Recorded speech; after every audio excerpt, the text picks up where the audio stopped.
39वें से 48वें श्लोक तक जिस समबुद्धि का वर्णन हुआ है, सकाम कर्म की अपेक्षा उस समबुद्धि की श्रेष्ठता आगे के श्लोक में बताते हैं।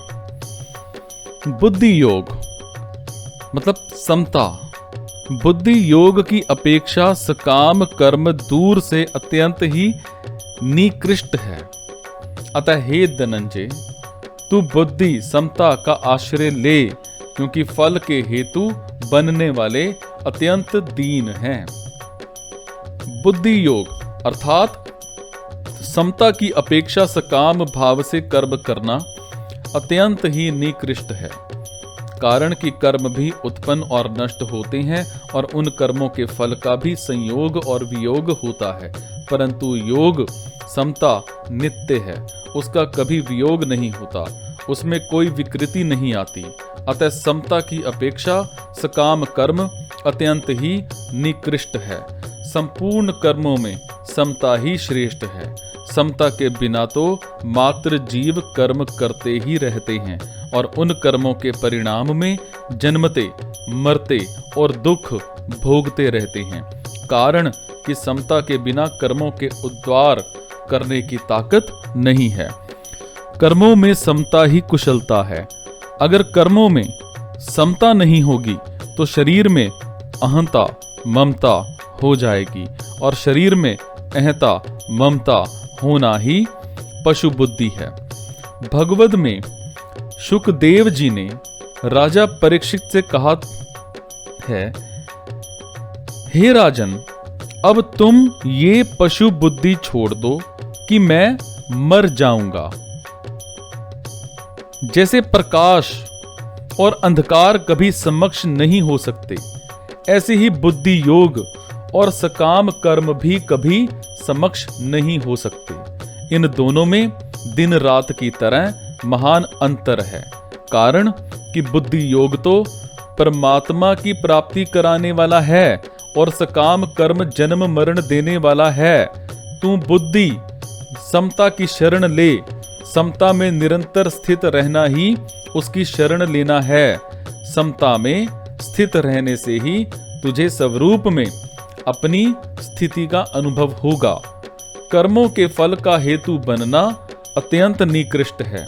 कर्म, कर्मफल, कर्म सामग्री और शरीर आदि कारणों के साथ अपना संबंध जोड़ लेना ही कर्मफल का हेतु बनना है।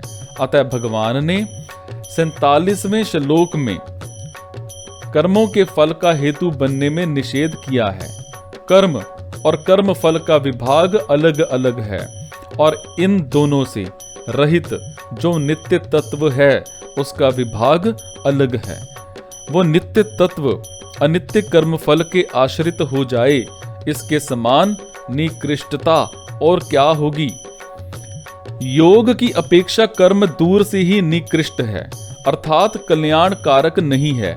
जैसे पर्वत से अणु बहुत दूर है, अर्थात अणु को पर्वत के पास रखकर दोनों की तुलना नहीं की जा सकती, ऐसे ही योग से कर्म बहुत दूर है, अर्थात योग और कर्म की तुलना नहीं की जा सकती। कर्मों में योग ही कुशलता है, इसीलिए योग के बिना कर्म निकृष्ट है, निरर्थक है और बाधक है। कर्म योग में कर्म करण सापेक्ष है, पर योग करण निरपेक्ष है। योग की प्राप्ति कर्म से नहीं होती, प्रत्युक्त सेवा त्याग से होती है। अतः कर्म योग कर्म नहीं है। कर्म योग करण निरपेक्ष अर्थात विवेक प्रधान साधन है। अगर सेवा त्याग की प्रधानता ना हो तो कर्म होगा, कर्म योग होगा ही नहीं। समता तो परमात्म तत्व की प्राप्ति कराने वाली है, पर सकाम कर्म जन्म मरण देने वाला है। इसीलिए साधक को समता का ही आश्रय लेना चाहिए, समता में ही स्थित रहना चाहिए। समता में स्थित होने से वो दीन नहीं रहेगा, प्रत्युक्त कृत्य ज्ञात ज्ञातव्य और प्राप्तव्य हो जाएगा। परंतु जो सकाम भाव पूर्वक अपने लिए कर्म करता है वो सदा दीन बद्ध ही रहता है। गीता में कर्म योग के लिए 3 शब्द आए हैं, बुद्धि योग और बुद्धि योग। कर्म योग में कर्म की प्रधानता नहीं है, प्रत्युक्त योग की प्रधानता है। योग, बुद्धि और बुद्धि योग तीनों का एक ही अर्थ है। कर्म योग में व्यवसायिका बुद्धि की प्रधानता होने से इसको बुद्धि कहा गया है और विवेक पूर्वक त्याग की प्रधानता होने से इसको योग या बुद्धि योग कहा गया है। ध्यान योग में मन की और कर्म योग में बुद्धि की प्रधानता है। मन के निरोध में स्थिरता और चंचलता दोनों बहुत दूर तक रहती हैं, क्योंकि इसमें साधक मन को संसार से हटाना और परमात्मा में लगाना चाहता है। मन को संसार से हटाने पर संसार की सत्ता बनी रहती है। ये सिद्धांत है कि जब तक दूसरी सत्ता की मान्यता रहती है तब तक मन का सर्वथा निरोध नहीं हो सकता। इसीलिए समाधि तक पहुंचने पर भी समाधि और व्युत्थान ये 2 अवस्थाएं रहती हैं, परंतु बुद्धि की प्रधानता रहने पर कर्मयोग में विवेक की मुख्यता रहती है। विवेक में सत्य असत्य दोनों रहते हैं। कर्मयोगी असत्य वस्तुओं को सेवा सामग्री मानकर उनको दूसरों की सेवा में लगा देता है, जिससे असत्य का त्याग शीघ्र और सुगमता पूर्वक हो जाता है।